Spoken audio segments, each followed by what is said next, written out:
Um quadro de tristeza, ele pode acontecer. Ele não vai durar um tempo tão significativo. Não são dias, meses, semanas, meses ou até anos. A ideia é de que as coisas não te fazem feliz, você está infeliz, você tem uma sensação, uma labilidade emocional, você sente às vezes uma dificuldade até de fazer as coisas, você quer ficar mais restrito, mas isso é uma duração de curto prazo. A gente percebe que muitas vezes as pessoas querem ter uma alta performance, todos acham que têm a capacidade de estudar e ter alto desempenho. Não, tem pessoas que vão ter um alto desempenho, uma capacidade intelectual muito alta, mas tem pessoas que vão ter uma capacidade menor, vão ter maior dificuldade para estudar, para aprender.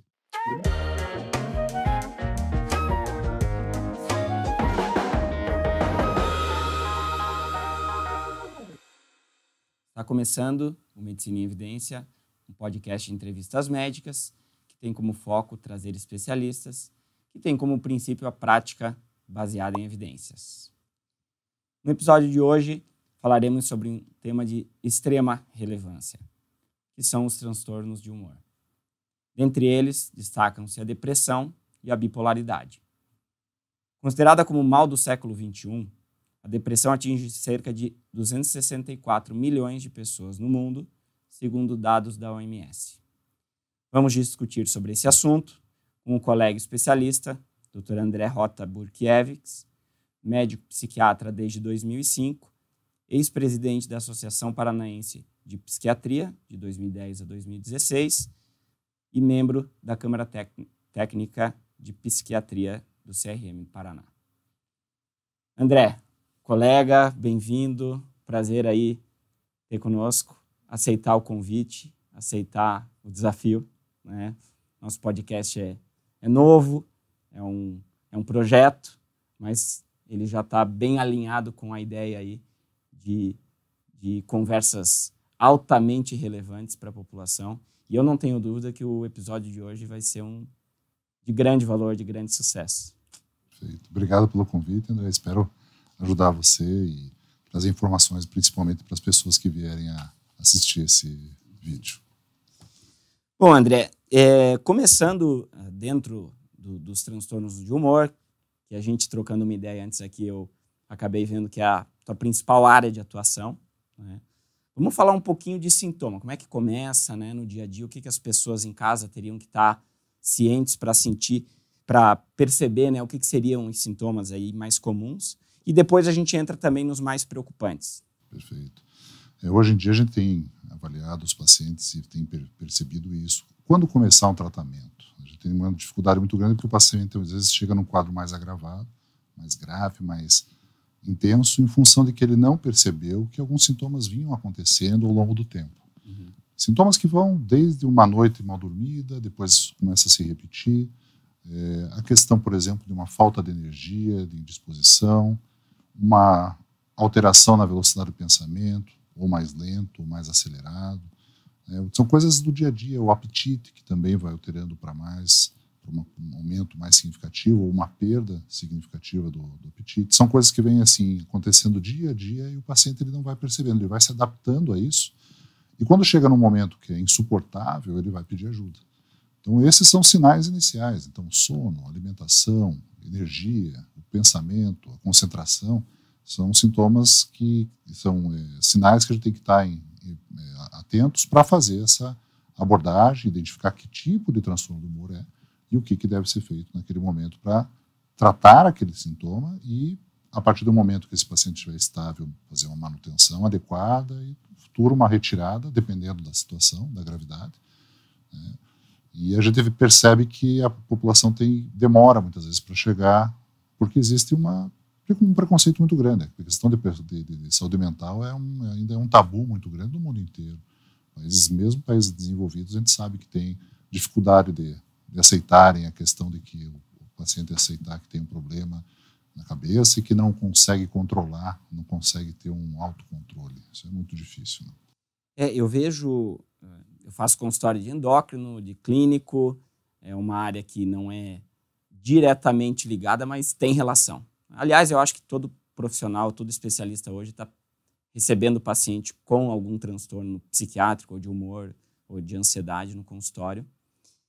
E, assim, parece que é mais fácil a porta de entrada num clínico que vai pedir uns exames. Eu queria saber se eu tenho... se é alguma coisa física, e a gente vê que na maioria das vezes não é. E a ideia nem é ir para esse caminho, né? Muitas vezes a gente tem realmente um transtorno emocional, psiquiátrico, e a ideia sempre está fazendo esse encaminhamento, né? Eu achei interessante, tu trouxe um dado ali, né, em relação às vezes a pessoa está com a família, está tudo bem, no trabalho está tudo bem, em casa, fisicamente, com a saúde física, e a pessoa está com um quadro de humor, de depressão, e não é como se não aceitasse, não se conformasse, mas por que eu estou me sentindo assim se está tudo bem com a minha vida? E é isso, às vezes a doença ela é isso mesmo. Né? E acaba entrando num círculo vicioso em que ele se condena por estar sentindo aquilo, ele se culpa por causa daquilo, e aí a ansiedade vai tomando mais e mais e mais conta daquilo. E às vezes no início, se você pegar e tratar inicialmente aquele quadro, você evita todo esse agravamento, que depois você já está num quadro mais grave de depressão, um quadro mais avançado de um transtorno bipolar. E é justamente isso, né? Como em toda a medicina a gente fala na prevenção, quanto antes pegar precocemente qualquer doença, o tratamento é mais fácil, o prognóstico é melhor. Então, pelo visto aqui é a mesma coisa. É a mesma situação, exatamente. E até porque existe a necessidade de a gente ter um cuidado hoje em dia, porque está tendo uma medicalização muito forte em relação à parte de psiquiatria. Então, se você colocar alguns estudos, eles apresentam que antes de quem são os maiores prescritores, por exemplo, de antidepressivos, não são os psiquiatras. Você vai passar pelo clínico, você vai passar pelo endócrino, pelo gineco, pelo cardio, pelo gastro. Eles prescrevem mais antidepressivos do que, né, vamos colocar assim, o psiquiatra. O psiquiatra está na prescrição de antidepressivos especificamente. Isso é um complicador, porque o antidepressivo ele pode também ajudar num quadro depressivo, mas, por exemplo, num transtorno bipolar, ele pode agravar o quadro. Então, tem que ter um critério, tem que ter um cuidado, porque tem pessoas que têm um histórico de sintomas bem significativos, e se você medicar de uma forma errada, você vai agravar o quadro. Então, a prevenção, às vezes, é isso, até tomar um cuidado de muitas vezes não ter a pressa de querer já medicar. Tem pacientes que eu chego e falo, olha, nós não vamos iniciar, vamos cuidar do teu sono, de repente, com alguma coisa que ajude a dormir. Hoje tem muitas possibilidades. Vamos usar alguma coisa que ajude na sua ansiedade, mas que não seja um antidepressivo, até para identificar melhor, investigar melhor o que está acontecendo. Não aquela ideia de já querer medicar de uma forma acelerada, é claro. Normalmente a gente chega até nós casos mais graves, e a gente acaba tendo que já iniciar com a medicação. Mas existe essa necessidade, tem um critério, um cuidado. Comentou ali do bipolar. A gente sabe que o transtorno de humor ele tem essas duas vertentes, né? A depressão, a bipolaridade. Que no popular seria um extremo de alegria ou um extremo de tristeza. Como é que a gente sabe ali no dia a dia o que é patológico, o que é normal num episódio de alegria, de euforia, de tristeza? Eu boto para o paciente muito a frase prejuízo. Um quadro de tristeza, ele pode acontecer. Ele não vai durar um tempo tão significativo. Não são dias, meses, semanas, meses ou até anos. Ele vai ser identificado e você vai ter, às vezes, uma situação de tristeza, por exemplo, luto. Você vai ter uma tristeza significativa no início, no choque da notícia, depois você vai ter aquele momento já que a diminuição dessa tristeza, por exemplo, uma revolta pelo ocorrido, depois pode ter uma situação mais de negação, até aceitar o fato. Então isso pode durar para alguns pacientes 1 mês, 2 meses, até 6 meses, 1 ano. Então a gente tem que entender também isso. Então, falando de tristeza novamente, é uma sensação em que você tem a ideia de que as coisas não te fazem feliz, você está infeliz, você tem uma sensação, uma labilidade emocional, você sente às vezes uma dificuldade até de fazer as coisas, você quer ficar mais restrito, mas isso é uma duração de curto prazo. Então, se isso fica mais constante, tem que pensar num quadro depressivo, mas aí tem que identificar. Porque a euforia é o outro lado. O problema da euforia é esse, os pacientes é mais difícil de você identificar porque é uma sensação extrema de bem-estar. a pessoa está muito bem. Ela está produzindo muito, ela está fazendo muitas coisas, várias atividades, e a pessoa diz, não, mas eu estou bem, olha só. Só que existe um prejuízo. Quando você conversa com a família, quando você conversa com ele e começa a direcionar as perguntas a respeito, por exemplo, gastos financeiros excessivos, ou um aumento significativo da libido fora de um padrão, né, ou necessidade de sono reduzido, eles dormem muito pouco, pensamento muito acelerado, então a pessoa cria muito, só que de uma forma desorganizada. Então você vê que ela começa a ter um prejuízo em relação a essa parte. Existem pessoas, claro, que têm uma personalidade hipertímica, a gente chama. São pessoas que têm uma alta performance, um alto desempenho, conseguem realizar várias atividades, mas você vai perguntar do sono, ele é controlado. Você vai ver a questão sexual não é tão intensa, não tem flutuações. Esse paciente não é bem paciente. Essa pessoa ela tem uma personalidade que funciona dessa forma, faz parte do espectro bipolar, mas é um paciente que você não medica inicialmente, porque pode ter o risco de desestabilizar. Mas ele tem um risco também maior de, no futuro, numa fase mais adiantada da vida, deprimir. Então, os extremos tem que ter muito cuidado. E ainda existe uma fase que é pouco falada em relação a isso dentro da mídia, que é a fase mista, em que você tem a depressão e a euforia ao mesmo tempo, em que você tem o humor depressivo e o pensamento acelerado, em que você tem uma diminuição da disposição, do ânimo, e uma angústia tremenda. Né? Não é aquela melancolia que a gente vê mais na depressão, você vê mais a angústia. E quando você tem essa situação, você tem um quadro que também é uma emergência psiquiátrica, porque esse paciente misto ele tem um risco maior de suicídio, porque ele junta o pensamento suicida do depressivo, mais a energia ou o pensamento acelerado da mania, e aí ele, para aliviar esse sintoma, pode correr o risco de tomar uma atitude contra ele mesmo. Ainda nessa ideia do normal, do patológico, oscilação de humor. A gente estava falando de uma pessoa que tem um período de tristeza, uma pessoa às vezes que está meio animada, mas esse humor trouxe aí talvez como misto, né? Uhum. Quando que a gente considera também que é normal oscilar o humor? Até o DSM, que é uma DSM-5 agora, e os outros DSM, eles tentam de alguma forma normatizar o número de ciclagens, de oscilações do humor, de episódios eufóricos ou depressivos durante o ano, né? Pelo menos 1, 2, dependendo da situação.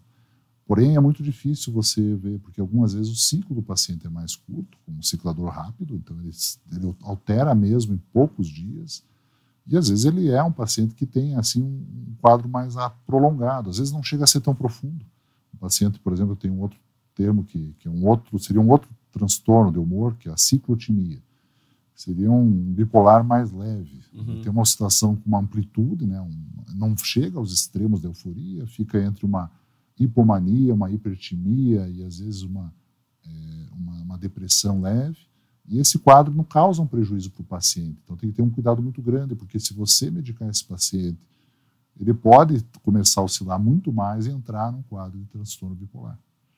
Mas os ciclos, pelo menos 1 a 2 por ano, você tem que identificar, né, que completa um quadro de mania ou hipomania e um quadro mais depressivo daí também. E aí a gente acaba entrando na ideia de medicamentos, e a gente sabe que medicamento de ordem psiquiátrica também tem uma série de mitos, de preconceitos, de questões que até levam a pessoa, às vezes, a nem procurar ajuda pensando no que pode acontecer, né? Uma delas que a gente vê é assim, vou começar um remédio e vou tomar para a vida inteira. Como é que a psiquiatria vê hoje essa ideia do uso da medicação na depressão, no bipolar ou num quadro leve? Isso ainda se discute muito dentro da psiquiatria, o tempo de uso da medicação. É claro que pacientes mais leves, pacientes que têm um primeiro episódio, você tenta fazer uma programação com esse paciente. Você entrar com a medicação, primeiro achar a medicação adequada, aquela que faça uma melhora dos sintomas sem ter efeitos colaterais, ou mínimos efeitos colaterais, em que ele tenha uma remissão total de sintomas, ou grande parte deles. A partir desse momento, você entra na fase de manutenção. E aí varia muito. Em alguns transtornos de humor, você pode usar 6 meses, dependendo da gravidade, às vezes tem que levar 1 ano, ou até mais, dependendo da situação que esse paciente, da gravidade do quadro desse paciente. Mas após um ano você faz daí a retirada dessa medicação, com cuidado, porque você vai ter que verificar se durante essa retirada de medicação esse paciente não vai ter em algum momento, né, uma recaída, uma retomada dos sintomas, né, e aí o quadro não foi completamente tratado. E você tem que retomar a medicação e manter por um tempo maior. Então, a partir desse primeiro episódio, você faz praticamente 6 meses a 1 ano, primeiro ciclo, de você tentar manter o paciente medicado e depois retirar. Pacientes, às vezes, passam alguns anos bem, voltam a ter um segundo episódio, aí tende a manter mais ou menos isso, 1 ano, até um pouco mais, 2 anos nesse segundo episódio. Mas a partir do terceiro episódio, durante a vida, é melhor aí já fazer um uso mais constante da medicação com o objetivo de prevenção de recaídas que podem acontecer durante daí a vida desse paciente. Tá? E a retirada do medicamento tem que tomar muito cuidado. Tem excelentes medicamentos, como, por exemplo, a venlafaxina e a desvenlafaxina, que são medicamentos que têm uma melhora significativa nos quadros de transtorno de humor, né, transtorno de humor em geral, né, no caso depressivo, não no bipolar, mas na depressão, no transtorno de ansiedade mesmo. Mas que a retirada deve ser muito, mas muito cuidadosa, porque ele faz uma que a gente chama de síndrome de descontinuação. Esse paciente vai passar muito mal na retirada e aí esse paciente acaba querendo usar a medicação de uma forma mais a longo prazo, porque ele não quer passar por aquilo que ele vai passar com a retirada. E aí são pacientes que você tem que fracionar, às vezes, a medicação com doses muito baixas para conseguir retirar. Às vezes você já sabe que vai ter um pouco mais de vertigem, vai ter alteração da pressão. Esse paciente, às vezes, tem que ser preparado para isso. Vai ser ruim, avisar para ele que vai ser um momento difícil, mas que daí vai passar. Depois de 1 mês, 2 meses, aqueles sintomas vão diminuindo até o momento que ele consegue retirar a medicação. A ideia, eu acho que de retirar, ninguém gosta de tomar remédio para a vida inteira. Né? Mas, assim, tem casos que precisam. Sim, mas eu acho legal ter esse cuidado, né? De saber que remédio para transtorno de humor tem que ter cuidado, tanto na escolha como na retirada, né? Sim. E a gente tem o outro lado também, que aí já entrando no transtorno bipolar, que é um quadro mais crônico. O transtorno bipolar, você tem uma questão que muitas vezes você vê esse paciente, pelo menos, aí eu já coloco para os pacientes, olha, pelo menos a gente tem que usar essa medicação durante um período parecido com o tempo que você vem apresentando sintomas. Então, às vezes, se estende por mais tempo. Eu faço uma comparação com o CD endócrino na questão da diabetes. É um paciente que vai ter, mesmo estável, ele pode ter oscilações, no caso da diabetes, da glicemia, mesmo aquele paciente que está tudo redondinho, cuidando da saúde, da dieta, com exercício, mas em função, às vezes, de um próprio estresse que ele passa, altera essa glicemia. E no bipolar a mesma situação. Esse paciente está num momento muito estável e, de repente, o clima, que é uma coisa que influencia nesse tipo de paciente, eles têm uma sensibilidade muito grande, por exemplo, com a luminosidade. Então, esses pacientes têm um fenômeno que acontece com eles, é o sundown. Então, eles, no período em que você tem tempo nublado, no final do dia, em que você está tendo a redução da luminosidade, esses pacientes ficam extremamente ansiosos ou mais depressivos. Então, você veja que até isso pode influenciar. Então, a gente tem que tomar um cuidado muito grande, que são pacientes que é um pouco mais crônico. Então, eu faço a comparação com a diabetes. É um quadro que, infelizmente, vai ter que ser usado uma medicação durante um período maior. Podem ocorrer algumas recaídas, algumas oscilações, né? Mas a amplitude vai ficando menor, a gravidade vai ficando menor e a gente vai mantendo a medicação com esse objetivo.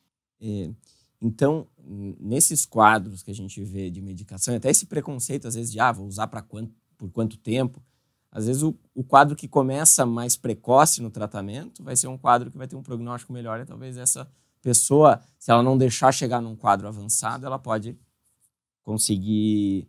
Né, ter uma necessidade de menos medicação, sem sombra de dúvida. E é interessante porque os estudos estão demonstrando que a doença mental não tratada tem um prejuízo muito significativo também no desgaste cerebral. Então, você já identifica quadros de depressão ou quadros, principalmente aí isso é mais identificado nos bipolares em fase maníacas, os tipo 1 que tem mais episódios de euforia. Esses pacientes têm um desgaste cerebral bem significativo, porque você imagine uma ativação excessiva de todo o sistema nervoso em função de um quadro de mania, de passar a noite sem dormir. São noites, passam semanas, às vezes, sem dormir, em fases extremamente aceleradas. Isso tem um desgaste. Você vai ter uma perda neuronal. Então, o tratamento também visa prevenir esse envelhecimento. Então, os estudos estão demonstrando, já é falado isso, e o pessoal de outras áreas, como a geriatria e a própria neurologia, já estão identificando isso. A questão do uso do lítio, por exemplo, como um protetor neuronal. Ele tem uma ação protetora. Você já identifica, por exemplo, trabalhos realizados dentro de alguns esportes, como futebol americano, luta, em que eles usam o lítio hoje em subdoses com o objetivo do quê? De fazer uma neuroproteção devido ao impacto que esses profissionais sofrem. Então, é uma medicação que já é conhecida há mais de 70 anos, vamos colocar assim, 60, 70 anos, e ela continua sendo o padrão ouro. E o uso dela, muitas vezes, né, ela pode ser feito com o objetivo de prevenção, em doses menores, não precisa alcançar uma dose, uma litemia de 0,6 para mais. Esses pacientes, às vezes, podem ter uma qualidade de vida nessa parte de prevenção mesmo, de desgaste cerebral, com doses mais baixas. Né?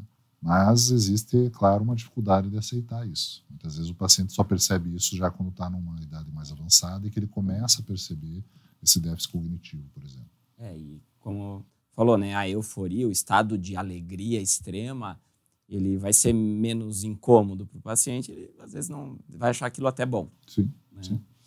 E uma outra dificuldade é porque medicação psiquiátrica é controlada. A gente tem os controles que, lógico, tem que haver, mas isso muitas vezes dificulta o acesso, aí o paciente fica sem a receita, daí ele não vai atrás, aí ele deixa para a última hora. A gente tem, até se puder comentar rapidamente, né, o tarja vermelho, o tarja preta, né, porque parece que são remédios completamente diferentes e, na verdade, nem sempre são também. Né, exatamente. A gente tem os benzodiazepínicos, os hipnóticos, os sedativos que são a receita azul, que aí recebem uma tarja preta pela questão de que eles são depressores do sistema nervoso central, existe um risco de dependência, de tolerância, esse paciente aumentar o consumo dessa substância, por isso que ele tem um controle muito grande. Quem passa, isso você consegue essa receita através de um registro que você faz na Secretaria de Saúde do município, em que ele dispensa para você um número de tantas receitas que você vai fazer. Então, existe um controle bem significativo. Já o tarja vermelha, e em especial da psiquiatria, é a receita dupla carbonada. Ela tem uma via da farmácia, uma via do paciente, também para ter esse controle maior. E aí, mas já entram outras substâncias. Aí você vai entrar desde os antidepressivos, os antipsicóticos, você vai ter os estabilizadores do humor, no caso, os anticonvulsivantes também, o próprio lítio. Então, a gente tem essas duas diferenças, sendo que você vai ter mais essa questão mais sedativa, medicamento usado para situações mais de ansiedade, de alterações do sono, que são os receita azul, tarja preta, e os outros que têm várias indicações. Qual que é, no teu consultório, a tua estratégia com esse paciente que vai precisar fazer uso mais contínuo, que ele pode eventualmente ter que renovar uma receita, às vezes ele não vai precisar vir na consulta todo mês? Sim, tem pacientes que estão estabilizados e que conseguem vir a cada 4, 5, 6, até 6 meses. Pacientes que você conhece há um bom tempo, você vê a estabilidade dele. Esse paciente, eu coloco para eles muitas vezes a receita já com a data pré-estabelecida de cada mês, ou aquele caso em que ele perde essa receita pré-datada, para ele não fazer o uso inadequado, porque ele só vai conseguir comprar dentro daquela data dos 30 dias, que é uma coisa importante, você tem a validade de 30 dias daquela receita. E tem pacientes que você, infelizmente, eles perdem a medicação, esquecem em algum lugar. Hoje tem uma facilidade muito grande pelo site do próprio CFM. Essa plataforma do CFM ajudou muito nisso, porque você tem uma assinatura digital, essa receita branca é aceita no Brasil inteiro, então você consegue hoje até em situações de viagem dentro do país fazer esse tipo de receita, dispensar para ele no WhatsApp, no e-mail dele, para ele poder fazer a compra desse medicamento. É um saldo positivo aí da pandemia que acelerou, né? Acelerou, já era assim lá fora. Embora a pandemia foi um impacto bem negativo na saúde mental e nos transtornos de humor como um todo.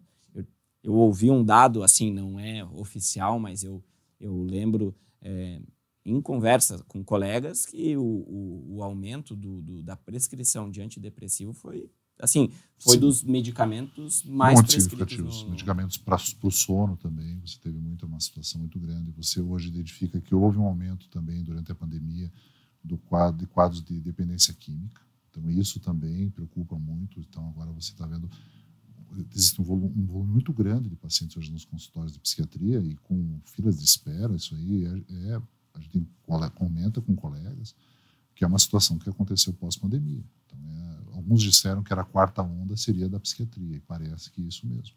Houve, sim, uma prescrição muito significativa, um aumento bem significativo, porque as pessoas ficaram em casa, reclusas, e isso é uma preocupação que existia. Né? Alguns países tiveram até essa questão, porque eles já tinham indícios que isso poderia acontecer. Você vê, a Suécia teve uma estratégia um pouco diferente, porque ela já passou por uma situação muito, no passado muito grave, de ser uma das principais, dos três maiores países do mundo com índice de suicídio. Então, a Suécia daí não entrou numa situação de bloqueio, de fechamento total. Ela entendeu que deveria ter um cuidado, porque ela sabia que também existia esse risco. Né? Mas são coisas que a gente ainda só vai saber o que aconteceu realmente, isso a médio e longo prazo, porque esses quadros muitas vezes não começaram, os pacientes começaram a ter os sintomas, mas ainda não buscaram ajuda. Então, a gente vai ver ainda nas crianças, por exemplo, que estão em idade escolar, a gente vê também um aumento. O pessoal da psiquiatria infantil tem relatado que teve um aumento significativo, situações de ansiedade, de depressão. Então, a gente está, acho que a sociedade de psiquiatria, assim, em geral, ela está atenta de que existe ainda algo para acontecer nesse aspecto. Eu vi uma ideia de que a OMS ela tinha um cálculo antes da pandemia de que cerca de um terço da população mundial teria ou iria ter, né, algum transtorno psiquiátrico e necessitaria de ajuda, tanto psicoterápica quanto farmacológica, no mundo. Então, era uma ideia que eles tinham, em torno de um terço. Hoje, essa questão já aumenta. Algumas pessoas dentro dessas instituições já comentam que, de repente, pode chegar a um quarto da população. E a gente já está... quase 40% da população, mais quase metade da população. Então, se a gente tiver mais esse aumento, 40%, antes estava em 30%, já aumentar 10% essa incidência, é uma coisa que chama muito a atenção, preocupa bastante. E dentro do transtorno de humor, a gente também tem sinais que preocupam. Alguns sintomas que seriam mais graves. Assim, para o pessoal de casa também está percebendo o que seria...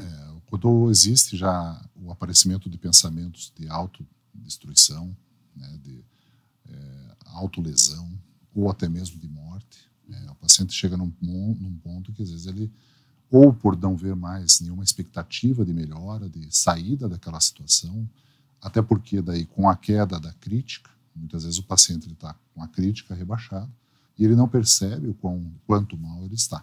E aí ele vai deixando aquilo se agravar e aparecem situações até dele ter uma percepção errada em relação ao que está acontecendo. Ele pode ficar até delirante.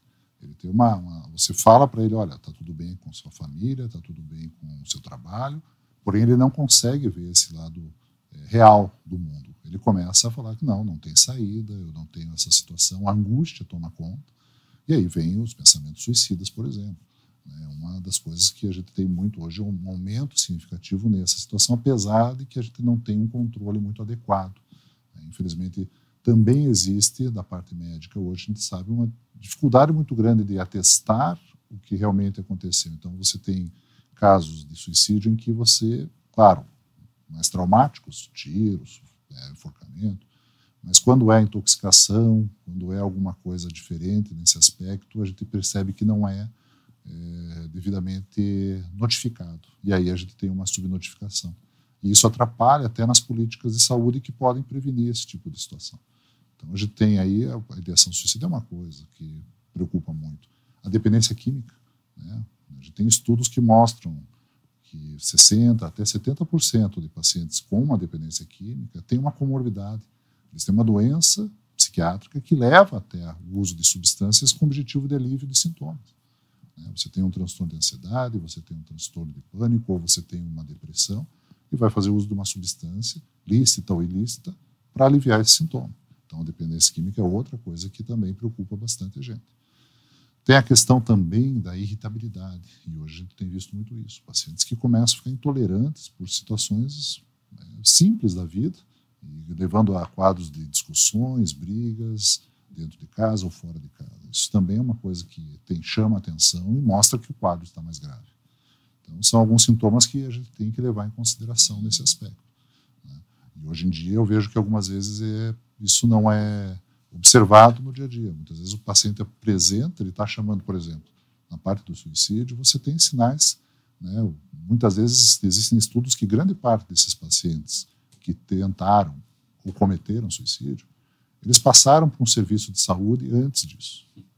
E, de alguma forma, eles procuraram em função até inconscientemente para buscar ajuda. Então, ele vai passar numa emergência porque está com dores, porque está com uma queixa assim, específica, é investigado, não se acha nada, não. Ele está tendo, como se coloca no popular, um piti.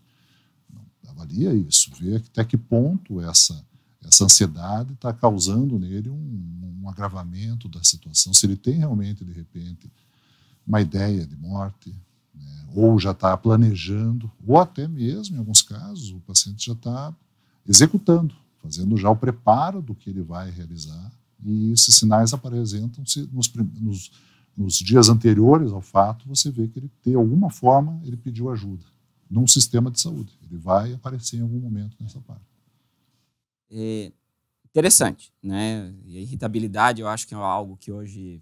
O próprio pânico também, eu esqueci de colocar esse ponto. Hoje, muitas vezes, a pessoa tem uma crise de pânico e ela não percebe que aquilo já está inserido num quadro mais grave.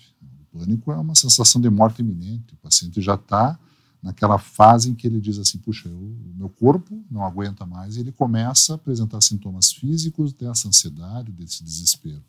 Falta de ar, taquicardia, sufocamento, sintomas gastrointestinais, respiratórios, circulatórios. Ele acha que tem algum problema físico, busca ajuda e simplesmente não é encaminhado para um serviço adequado daí de saúde mental para fazer, né, o psiquiatra fazer, identificar qual doença que está, porque o pânico ali, ele não é só um diagnóstico, muitas vezes está ligado a outras doenças também.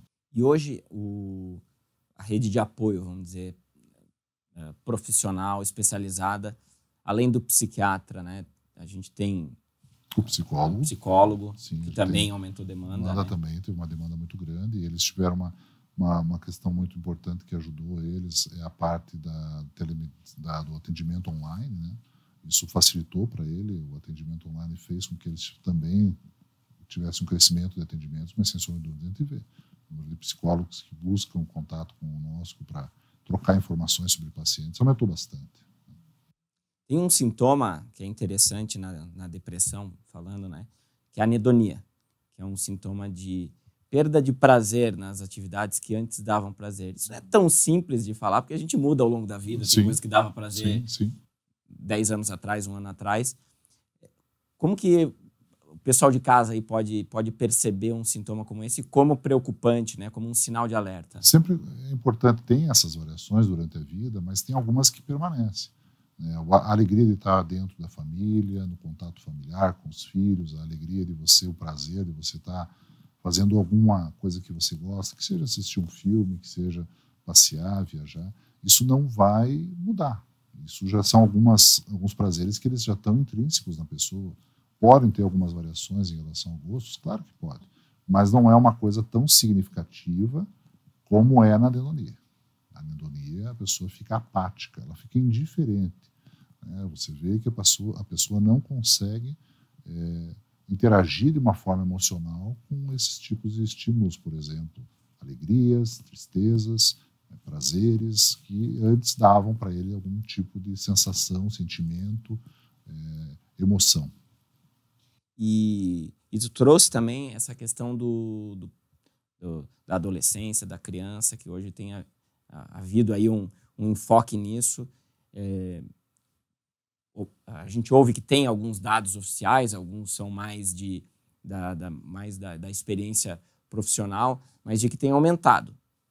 Ou a procura, ou o diagnóstico, ou o aumento mesmo de casos. Exatamente. Ele tem que cuidar com muitas situações, porque, claro, com o objetivo de ajudar as pessoas a terem acesso, vamos colocar assim, a buscarem ajuda, eu vejo que muitas vezes alguns sintomas eles são colocados de uma maneira muito simples dentro hoje da mídia em geral, né? Ou de sites, ou de blogs, ou de alguns canais mesmo no Instagram. Então, se fala lá alguns sintomas e as pessoas, puxa, eu tenho isso, eu tenho esse diagnóstico. Isso tem que tomar muito cuidado. Como eu disse, tem variações, você mesmo colocou durante a vida. A gente pode ter momentos de maior cansaço, desânimo, né? Tem momentos de perda ou melhora da parte cognitiva. Então, eu vejo que hoje em dia existe também essa questão. Ampliou-se alguns diagnósticos. Você vai colocar em relação ao autismo. O autismo foi feita uma mudança nos últimos anos e você hoje tem já no DSM-5 o que eles chamam de transtorno de espectro autista. E eles ampliaram e isso ajudou muito. Existiam crianças que passavam toda uma vida sofrendo preconceito, porque eram, entre aspas, esquisitas, eram crianças que tinham dificuldades de relacionamentos, eram isoladas dentro de grupos, sofriam bullying, e essas crianças hoje estão recebendo um tratamento adequado, porque elas não têm a capacidade, por exemplo, de habilidades sociais, de conseguir interagir com a outra criança, com outra pessoa. Então, essa pessoa ela está tendo, essa criança, a possibilidade de acesso. Então, a frequência, né, a epidemiologia aumentou. Você vê um maior número de, hoje, autistas do que você via no passado. É porque foi amplificado esse espectro. Mas tem que tomar cuidado, porque daí muita gente acha que tem autismo porque tem um ou outro sintoma, e não é bem assim. Às vezes é da personalidade. A pessoa tem uma personalidade mais introspectiva, então ela é um pouco mais fechada. Não quer dizer que ela tem autismo. Então, é uma situação que aconteceu muito, o déficit de atenção.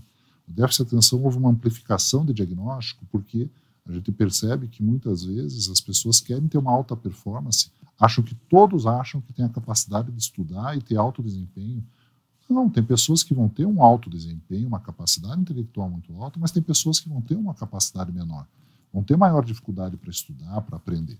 E não quer dizer que elas sejam desatentas, porque elas não têm um prejuízo que você vai ter com um paciente com déficit de atenção, que muitas vezes ele pode atravessar uma rua sem olhar, porque ele tem uma desatenção extrema. E aí começa a prescrição de uma outra medicação, que é a tarja preta, mas é a receita amarela, que a gente não comentou quando você questionou das medicações, que são os anfetamínicos usados para o déficit de atenção e hiperatividade. Que no caso, né, o nome comercial, o pessoal conhece mais pelo nome comercial, a Ritalina, o Venvance, né, o Concerta. Então, são medicamentos que tem que ser usado com muito critério. Como eu trato mais transtorno de humor, eu não trato tanto déficit de atenção. Tem poucos pacientes com esse diagnóstico, diria para você que hoje não, pouquíssimos mesmo. Porém, eu vejo que esses pacientes, pessoas chegando até mim, quer dizer, que com quadros de grande ansiedade, quadros de euforia ou quadros mistos, porque eram bipolares que foram medicados como déficit de atenção. E aí o bipolar, com um medicamento estimulante, já com antidepressivo, ele já faz um agravo ao quadro. Com uma anfetamina, vai agravar muito mais. E isso tem sido visto. Quadros psicóticos, inclusive, de pacientes com uso de Venvance, porque não eram pacientes que poderiam estar usando aquela substância, caso fosse feito um diagnóstico mais adequado, tanto dos sintomas. A psiquiatria ela é complicada, não tem exames. Não existe um exame específico. Ela trabalha diferente de outras especialidades. No teu caso, por exemplo, puxa, tem um hipotireoidismo. Você vai fazer um exame de sangue, vai avaliar o TSH, o T4, o T3. Você consegue ter uma ideia do que está acontecendo. Você tem números que embasem o teu procedimento em relação ao que você vai tratar nesse paciente. A psiquiatria não. Ela trabalha a informação do paciente, é o único exame que a gente tem. O exame do estado mental, que é o que a gente faz dentro do consultório naquele momento da consulta, é o único instrumento que a gente tem. E aí você tem que levantar história atual, passado, na infância, história familiar. Eu vejo que muitas vezes um relapso nessa parte, investigar mais a fundo o que essa família tem, os pais, os avós, os tios, os primos. Às vezes não é um paciente que tratou, mas é um paciente que já tinha histórico de gastos excessivos, de traições, separações. Esse paciente já tinha sinais na família de que tinha alguma coisa diferente. Uhum. E esse paciente não poderia nunca usar alguma coisa que estimulasse para não entrar num quadro como esse que eu falei. Interessante. E é justamente, né, se a gente pega hoje o déficit de atenção, a hiperatividade, por estar na mídia, eu acho que assim, a questão da internet, da rede social, da informação, ela, claro que revolucionou e trouxe uma série de benefícios, acessos, mas tem esse outro lado. E a rede social, ela ainda traz o agravante do comparativo, né? Então, é aquilo que foi colocado. O paciente quer ter alta performance porque ele vê lá o colega ou alguma pessoa que é do outro lado do mundo tendo alta performance e é para todo mundo, e não é. Não é. O comparar eu acho que é ruim, né? Exatamente, pessoas que vão ter que... É importante a pessoa ter esse autoconhecimento de buscar aquilo que realmente ela pode desenvolver de melhor qualidade. Então vai ter pacientes que são mais obsessivos, que às vezes, se eles trabalham dentro de uma questão mais necessitando desse cuidado, de pensar devagar, organizar as coisas com mais calma, esse paciente pode ser inserido nesse trabalho. Tem outros que, vão ser mais agitados, vão ter uma função desse tipo. Igual a gente vê na medicina. Tem colegas que têm um perfil para pronto-socorro, para emergência. Tem um outro colega que vai ter um perfil mais para o consultório. Tem um outro que vai ter o perfil do atendimento ambulatorial de uma autorrotatividade. Cada um tem um perfil, ele tem que se adequar a esse perfil. Se ele entra num perfil que não é o dele, ele não entende, ele não percebe aquilo, ele vai adoecer. E dentro do contexto aí da psiquiatria, do transtorno de humor, do transtorno mental, o que seria assim preventivo mesmo? Assim, dicas práticas aí para as pessoas entenderem que isso faz parte, isso tem evidência de que melhora, de que evita, de que previne? Várias mudanças de hábitos devem ser feitas. A sociedade está adoecendo em função também de alguns hábitos que ela vem adquirindo. Então, o primeiro passo que eu vejo para as pessoas diminuírem, vamos dizer, prevenirem, vamos dizer, a piora, claro, se você tem um fator genético, é mais difícil. Mas você tem como prevenir, por exemplo, rotina. Os pacientes têm hoje a ideia, que eu passo muito para eles isso, ter rotina hoje é um diferencial para você. Se a pessoa consegue manter uma rotina de trabalho, de estudo, de refeições, isso traz para ele uma redução da possibilidade de ter um quadro como esse. Porque ele tem daí um começo, um meio e um fim do dia. Ele consegue ter uma organização maior e com isso ele sofre menos. Né? Atividade física, sem sombra de dúvida. Né? A gente observa que a atividade física ajuda bastante nesse aspecto. A alimentação, a gente tem visto como isso é uma coisa importante, por exemplo, na neuro, né, o pessoal em quadros que tratam demências, né, a alimentação, a dieta mediterrânea, né, é comprovada que tem esse tipo de prevenção também, não só nesse aspecto do envelhecimento do cérebro, mas também é uma dieta mais adequada para a questão de saúde da pessoa. Hoje em dia a gente tem um problema muito sério em relação à questão das telas, né, o excesso de uso de telas. E a pessoa tem que ter uma ideia de que ela não pode utilizar uma tela por quanto tempo. Antes de dormir, por exemplo, você tem que ter uma retirada da tela. Você tem que ficar um período sem usar a tela para que o teu cérebro comece a se preparar para a noite de sono. O tempo de sono. As pessoas hoje acham normal dormir 5, 4 horas. Os estudos demonstram que pelo menos 7, 8 horas de sono é necessário. E um sono com qualidade. Então, a prevenção entra também você identificar, se você não tem um sono de qualidade, buscar saber qual é o motivo. Uma apneia do sono, uma síndrome das pernas inquietas, situações que podem agravar, piorar a qualidade do sono e levar o paciente, né, a ter um agravamento, ter uma situação daí de ansiedade, mesmo um quadro de humor, transtorno de humor pode ser agravado pela falta de um sono de qualidade, né, aquele sono restaurador, vamos colocar assim. Também tem um problema muito grande do consumo de cafeína. Isso aumentou muito nos últimos tempos. Durante a pandemia, né, a gente viu que as pessoas começaram a usar muito café, né, claro, é uma coisa prazerosa, que muitas pessoas gostam, mas o excesso, né, você vê pessoas que, você falar em 1, 2 ou 3 cafés ao dia, isso está dentro de um consumo adequado. Agora tem pessoas que estão chegando a 8, 10 expressos dia. Né, uso de energético. A gente tem uma utilização grande de energético hoje em dia, né? A gente vê pela mídia, pelo que é vendido hoje dentro dos mercados, e a gente sabe que tem pessoas que não podem fazer uso desse tipo de substância porque vão ter problemas, vão ter problemas de ansiedade, vão ter problemas de insônia, e vão refletir também no quadro. Então é uma prevenção. Eu tenho pacientes que eu falo, você não pode usar energético. Na parte de atividade física, como eu disse, é muito importante. Uma atividade física regular é importante para Você previne muitas situações, não só na parte orgânica, né, dele, mas também nessa parte psíquica, sem sombra de dúvida. Mas tem que cuidar. Tem alguns pacientes que fazem uso de um termogênico, ou até a utilização de hormônios em pacientes que têm riscos para outras doenças. Isso a gente também questiona muito.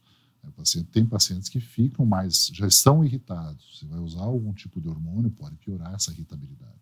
Então, são coisas que podem ser prevenidas, né, se o paciente tiver um critério. Buscar informações com profissionais que tenham, que nem você comentou, evidências científicas a respeito daquele tipo de situação.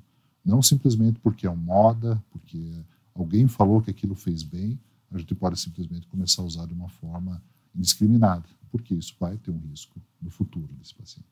O energético eu acho que tem um agravante ainda que às vezes é misturado no álcool, né? Então, aí a gente vai entrar também uma outra questão que a gente não falou, mas a gente tinha falado anteriormente, o uso do álcool. O uso do álcool e de substâncias hoje a gente tem tido muito problema, né? Porque você popularizou durante a pandemia o uso do álcool, as pessoas começaram a consumir de uma forma muito maior, né? A gente teve casos, isso está sendo feito um estudo sobre isso, estamos demonstrando que houve um aumento do número de pessoas, não digo nem só de dependência, mas do abuso, que às vezes é até pior do que a própria dependência, porque a quantidade de álcool ingerido é muito maior do que às vezes o dependente que usa durante toda a semana, certo?